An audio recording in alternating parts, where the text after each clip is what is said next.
Bismillahirrahmanirrahim. Assalamualaikum warahmatullahi wabarakatuh.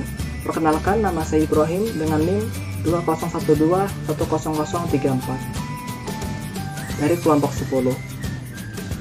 Pada kesempatan kali ini kita akan bersama-sama membahas mengenai pengembangan komponen strategi dalam kurikulum.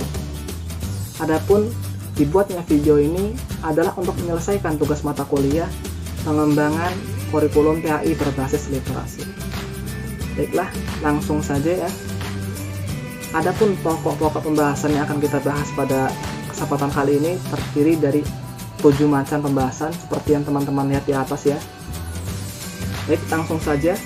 Yang pertama itu mengenai pengertian strategi pembelajaran menurut bahasa, istilah, dan juga para ahli.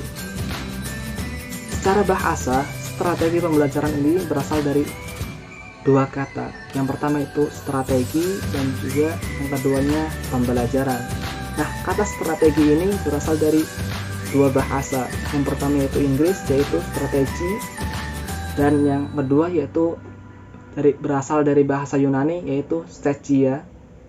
Nah, menurut Jamaluddin, arti dari kata strategi ini adalah sebagai seni merancang perang, baik darat, laut, maupun udara. Sedangkan yang berasal dari bahasa Yunani, yaitu strategia, itu diartikan sebagai seni seorang jenderal.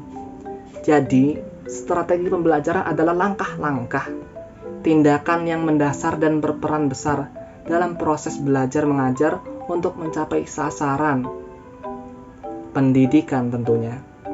Selanjutnya yaitu secara istilah ataupun terminologi, yang dimana makna strategi pembelajaran ini adalah suatu pendekatan dalam mengorganisasikan komponen-komponen pembelajaran yang dibutuhkan untuk mencapai tujuan. Nah, selanjutnya menurut para ahli, yang pertama ada Kemp, yang dimana beliau mengatakan bahwasannya strategi pembelajaran adalah suatu kegiatan pembelajaran yang harus dikerjakan guru dan juga siswa agar tujuan pembelajaran dicapai secara efisien dan juga efektif. Selanjutnya ada Dick dan juga Carey. Nah, mereka mengatakan bahwasannya strategi pembelajaran adalah suatu set materi dan juga prosedur pembelajaran yang digunakan secara bersama-sama untuk menimbulkan hasil belajar pada siswa. Yang ketiga ada Sudirja. Beliau mengatakan bahwasannya strategi pembelajaran adalah upaya menciptakan kondisi dengan sengaja agar tujuan pembelajaran tersebut dapat dipermudah dalam pencapaiannya. Dan yang terakhir ada Miyarso. Beliau mengatakan bahwasannya strategi pembelajaran adalah pendekatan yang menyeluruh dalam sebuah sistem pembelajaran dalam bentuk pedoman dan kerangka kegiatan untuk mencapai tujuan umum pembelajaran. Baik, kita meranjak kepada materi selanjutnya, yaitu mengenai jenis-jenis model strategi pembelajaran. Nah, di sini Thomas mendefinisikan bahwasanya model strategi pembelajaran itu merupakan suatu perencanaan ataupun pola yang digunakan sebagai pedoman dalam merencanakan pembelajaran. Nah, bisa teman-teman lihat di sini, adapun jenis-jenis model strategi pembelajaran itu terdapat 5. Yang pertama yaitu model pembelajaran langsung, yang kedua model pembelajaran berbasis masalah, yang ketiga model pembelajaran kontekstual, yang keempat model pembelajaran mencari pasangan, dan yang terakhir adalah model pembelajaran kooperatif. Beranjak ke materi selanjutnya yaitu mengenai pendekatan strategi pembelajaran. Nah, dalam hal ini variabel utama dalam kegiatan pembelajaran adalah guru dan juga siswa. Maka secara umum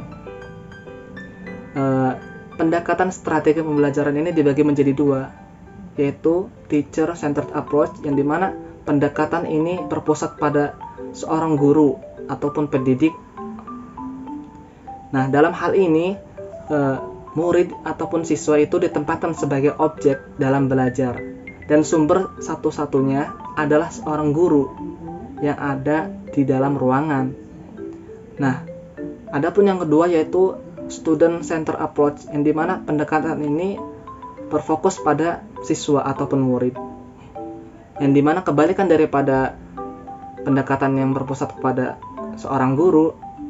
Pada pendekatan murid ini menempatkan siswa sebagai subjek, bukan objek dalam belajar. Oleh karena itu, siswa memiliki banyak peluang mengembangkan kreativitas dan juga potensinya, bergerak lebih bebas sesuai keinginan daripada siswa. Nah, melanjut ke materi selanjutnya, yaitu mengenai metode strategi pembelajaran.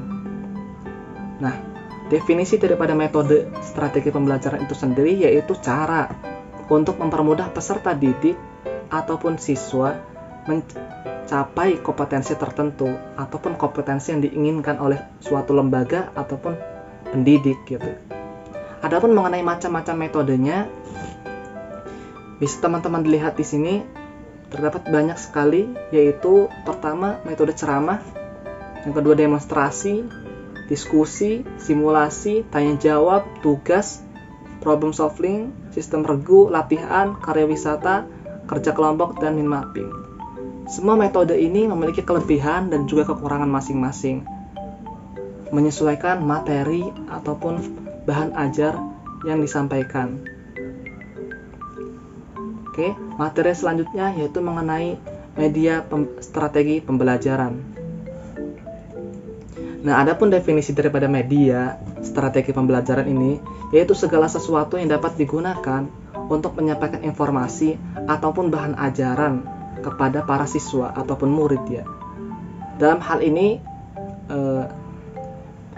media strategi pembelajaran itu dibagi menjadi 3. Yang pertama yaitu visual, yang dimana menitik fokuskan kepada indera penglihatan kita ataupun indera penglihatan para siswanya. Nah, sebagai contoh adalah gambar, foto, ilustrasi, peta, diagram, poster, dan seterusnya. Adapun yang kedua yaitu menggunakan audio, yang dimana menitik fokuskan kepada indera pendengaran kita, seperti radio, telepon, dan seterusnya. Dan yang terakhir itu adalah gabungan antara visual dan juga audio, yang biasa kita sebut dengan audio visual, yang dimana bukan hanya memfokuskan pada penglihatan juga, ataupun pendengaran. Pada media strategi ini memfokuskan kepada dua-duanya, yaitu pendengaran dan juga penglihatan. Sebagai contohnya, terdapat film dokumenter, video pembelajaran yang sedang kalian tonton ini, dan seterusnya. Dan yang keenam itu langkah-langkah memilih strategi, model, metode, dan juga media. Nah, yang pertama strategi pembelajaran. Nah, menurut Wina Sanjaya, terdapat beberapa hal yang mesti diperhatikan dalam memilih strategi pembelajaran. Yang pertama itu mempertimbangkan yang berhubungan dengan tujuan ingin dicapai. Jadi kita harus mempertimbangkan terlebih dahulu tujuan dari pendidikan ini untuk apa sebelum kita menentukan daripada strategi pembelajarannya. Yang kedua itu pertimbangan yang berhubungan dengan bahan atau materi pembelajaran. Yang ketiga itu pertimbangan dari sudut siswa. Jadi ketiga hal tersebutlah yang mesti kita pertimbangkan sebelum kita menentukan strategi pembelajaran. Yang selanjutnya yaitu model pembelajaran ataupun menentukan model pembelajaran.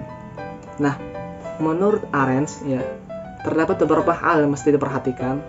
Yang pertama itu materi pembelajarannya, lingkungan belajarnya, dan yang ketiga yaitu fasilitas penunjang yang tersedia. Nah, dalam hal ini, kualitas model pembelajaran dapat dilihat dari dua aspek, yaitu aspek proses dan juga aspek produk. Yang apabila dalam proses pembelajaran tersebut berjalan lancar, kondusif, aktif, kreatif, inovatif, maka hasil produknya pun akan bagus gitu. Maka disitulah berarti tingkat ketepatan kita dalam memilih model pembelajaran tersebut. Selanjutnya yaitu memilih metode pembelajaran. Ada banyak hal yang mesti kita perhatikan. Yang pertama itu keadaan murid. Yang kedua itu tujuan yang hendak dicapai. Yang ketiga situasi. Yang keempat alat-alat yang tersedia. Yang kelima adalah kemampuan pendidik. Yang keenam adalah sifat bahan pengajaran. Jadi kita ini menyesuaikan, bukan hanya asal memilih saja, kita harus memperhatikan keenam hal tersebut supaya metode yang kita gunakan itu berjalan secara lancar dan juga hasil dari produk ataupun hasil dari pemahaman siswanya tersebut mencapai apa yang kita inginkan gitu. Selanjutnya yaitu memilih media pembelajaran. Nah, dalam pemilihan media harus memahami mengenai faktor dan kriteria di dalamnya. Di antaranya, yang pertama yaitu kesesuaian media. Yang kedua itu kesesuaian materi. Yang ketiga itu kesesuaian dana. Yang keempat itu tersedianya perangkat keras. Yang kelima itu tersedianya sumber belajar. Dan yang keenam itu mudah dalam penerapannya. Nah, maka sesungguhnya yang namanya media pembelajaran yang terbaik adalah media pembelajaran yang tersedia di dalam kelas tersebut. Maka dari itu, seorang pendidik itu harus kreatif dalam menentukan media pembelajaran supaya mampu mempermudah siswanya untuk lebih memahami bahan ajaran ataupun materi yang disampaikan oleh tenaga pendidik. Yang ketujuh yaitu macam-macam metode pembelajaran efektif dalam abad 21. Nah, sebelum kita memilih gitu ya, metode-metode apa saja yang efektif yang bisa diterapkan pada abad 21 ini, alangkah lebih baiknya kita mengetahui konsep daripada pembelajaran abad 21 yang biasa disebut dengan 4C ya. Yang dimana terdiri dari yang pertama berpikir kritis dan juga pemecahan masalah. Yang kedua daya cipta inovasi. Yang ketiga kerjasama. Yang keempat komunikasi. Itu adalah konsep pembelajaran pada abad 21. Maka metode yang akan kita gunakan harus disesuaikan dengan keempat metode tersebut. Keempat konsep tersebut. Maka dari itu, metode yang efektif yang bisa diterapkan yang pertama itu adalah metode diskusi, yang dimana seperti teman-teman lihat ya, kelebihannya itu mampu salah satunya memperluas wawasan. Yang kedua itu membina terbiasa musyawarah dalam memecahkan suatu masalah. Yang kedua itu metode eksperimen, yang dimana metode ini memiliki kelebihan membina siswa membuat terobosan baru ataupun inovatif ya. Yang ketiga itu metode demonstrasi, yang dimana dalam metode ini siswa lebih mudah memahami apa yang dipelajari.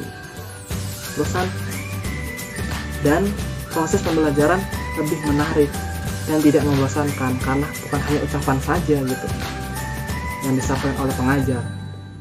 Dan yang terakhir adalah metode tanya jawab. Di sini melatih daya kritis kepada anak gitu. Nah, keempat metode ini adalah keempat metode yang efektif demi menunjang daripada konsep pembelajaran pada abad 21. Mungkin sekian pembahasan kita pada kali ini. Atas kekurangan dan kelebihannya saya mohon maaf. Akhirul kalam. Assalamualaikum warahmatullahi wabarakatuh.